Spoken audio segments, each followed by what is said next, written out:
আমার হাতের গরুর গোশত ভুনাটা সবাই অনেক বেশি পছন্দ করে। তো আমার রান্নার একটা সিক্রেট আছে। মানে গরুর গোশত ভুনাতে একটা সিক্রেট মসলা আমি এড করে থাকি, যেটা আজকের এই ভিডিওতে আমি আপনাদের সাথে শেয়ার করব। আসসালামু আলাইকুম everyone, welcome to NNZ family Malaysia. আপনারা সবাই কেমন আছেন? আজকে রান্না করে দেখাবো গরুর গোশত। গরুর গোশত রান্নাটা সবাই পারেন, সবাই কম বেশি পারেন। এটা আবার দেখানোর কি হলো? কিন্তু দেখাচ্ছি কারণ এখানে আমি একটা সিক্রেট মসলা অ্যাড করে থাকি, অনেকেই জিজ্ঞেস করে, তাই ভাবলাম একটা ভিডিও তৈরি করে দেওয়া যাক। আর গরুর গোশত ভুনাতে তো অবশ্যই মশলা লাগবে, মশলা ছাড়া তো গরুর গোশত একেবারেই সম্ভব না রান্না করা। তো কি কি মশলা লাগছে, কি কি অ্যাড করছি, কতটুকু পরিমাণে অ্যাড করছি সবই দেখিয়ে দেবো। আর আজকে আমি রান্নার জন্য নিয়েছি 1 কেজি পরিমাণের, বা তার থেকে একটু কম বা বেশিও হতে পারে এই পরিমাণের গরুর গোশত। তো গরুর গোস্তটা আমি ধুয়ে পানি ঝরানোর জন্য দিয়ে দিয়েছি, নয়তো গরুর গোস্তটা রান্নার সময় মানে পানিটা থেকে একটা লাল রঙের পানি চলে আসে, যেটা আমার একেবারেই ভালো লাগে না। তো দেখতে পেলেন আমি একটা প্যানে কিছু কাঁচা পেঁয়াজ ভাজতে দিয়েছি।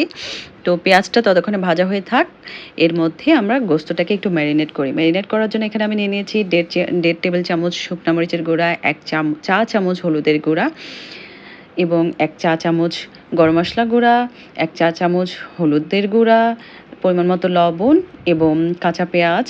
তারপরে আমি এখানে বাটা আদা, রসুন আর জিরা সবগুলো মিলিয়ে প্রায় 2.5 টেবিল চামচের মতো দিয়ে দিয়েছি।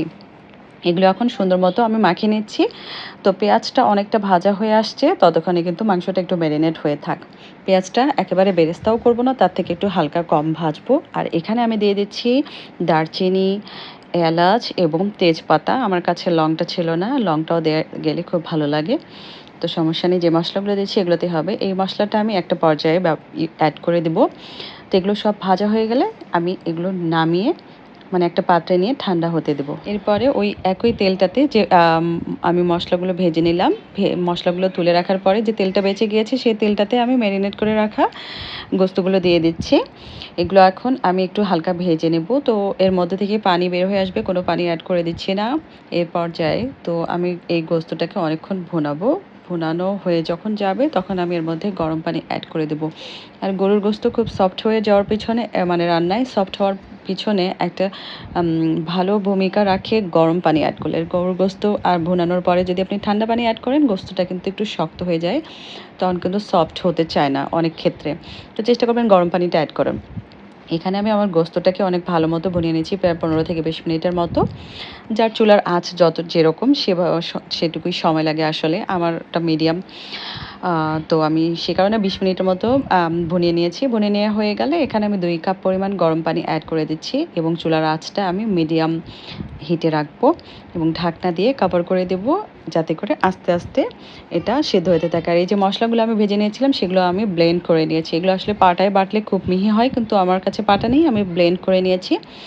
গোস্তটা প্রায় আমি 40 মিনিট পরে এর মাঝে আমি কয়েকবার করে নেড়ে দিয়েছি, যাতে তলায় লেগে না যায়। যখন গোস্তটা আসলে 40 থেকে 50 মিনিটের মতোই সেদ্ধ করে নিয়েছি, যখন পুরোপুরি সেদ্ধ হয়ে গেছে গোস্তটা, সে পর্যায়ে আমি যে মশলাটা বেটে ব্লেন্ড করে রেখেছিলাম, এর মধ্যে আছে পেঁয়াজ বেরেস্তা, এলাচ এবং দারচিনি, তেজপাতা, এগুলো আমি ভালো করে ব্লেন্ড করে নিয়েছিলাম। এরপরে আমি এখন এই চুলাটা অফ করে দিয়ে ওই বাটা মশলাটা গোস্তের সাথে ভালো মতো মিক্স করে ঢাকনা দিয়ে এখানে আমি 5 মিনিটের জন্য রেখে দেবো। চুলার আঁচটা চুলা কিন্তু অফ করে দিয়েছি।